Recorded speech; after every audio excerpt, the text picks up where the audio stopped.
এই ঘটনাটি ঘটেছে মাদারীপুরের কালকিনি উপজেলার লক্ষ্মীপুর ইউনিয়নের কোলচরি গ্রামে। বিচার চাই, আমি এগুলো সুস্থ বিচার চাই, নাহলে আমি অনৈতিক প্রস্তাবে রাজি না হওয়ায় এক তরুণীকে বিপ্র করে হত্যা করেছে বখাটেরা। নিজের নিরাপদ আশ্রয় তথা ঘরের চার দেয়ালের মাঝেও চরম অপদস্থের শিকার হতে হয়েছে তাকে। এখানেই শেষ নয়, এই অন্যায়ের বিরুদ্ধে মুখ খোলায় এখন উল্টো নানাভাবে হুমকি দেয়া হচ্ছে ভুক্তভোগী পরিবারটিকে। 15-20 জন লোকে ধৈর্য নিয়া মায়েরা ধরে লইয়া গেল, ধৈর্য নিয়া এবার মায়েরা মনে করেন উলাঙ্গ শরীর করে লাইছে। দুনিয়ার মানুষ এক জায়গায় হয়ে গেছে, সবাই মিলে মারে। এত মানুষ মানে এত চিল্লাচিল্লি কান্নাকাটি করে যে কেউ ধরেন কেউ ধরে না। আমার মাইয়া গো, ওই যে আমার মাইয়া ভাই দিদি পরে ওই বুঝাচ্ছে না এই বাড়িতে মারছে, আমার মাই মারছে, মানে যা কল্পনা করে। গত 28 মে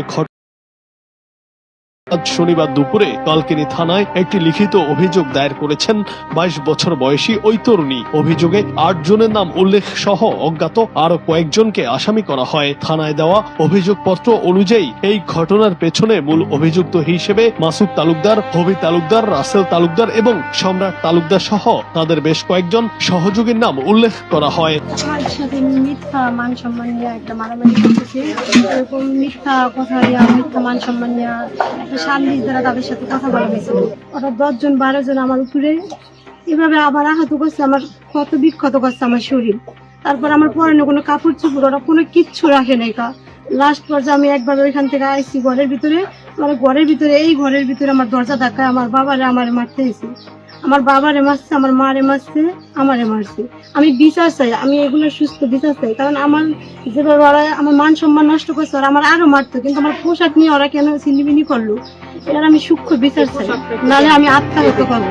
ঘটনার পর থেকেই চরম নিরাপত্তাহীনতায় দিন কাটাচ্ছে ভুক্তভোগী তরুণী ও তার পরিবার। আতঙ্কিত কণ্ঠে ওই তরুণী জানান, তাদের অনৈতিক প্রস্তাবে রাজি না হওয়ায় বখাটেরা জোরপূর্বক ঘরে প্রবেশ করে তাকে চরমভাবে অপদস্থ করে। এখন আইনি ব্যবস্থা নেয় তারা পরিবারটিকে নানাভাবে ভয়ভীতি দেখাচ্ছে।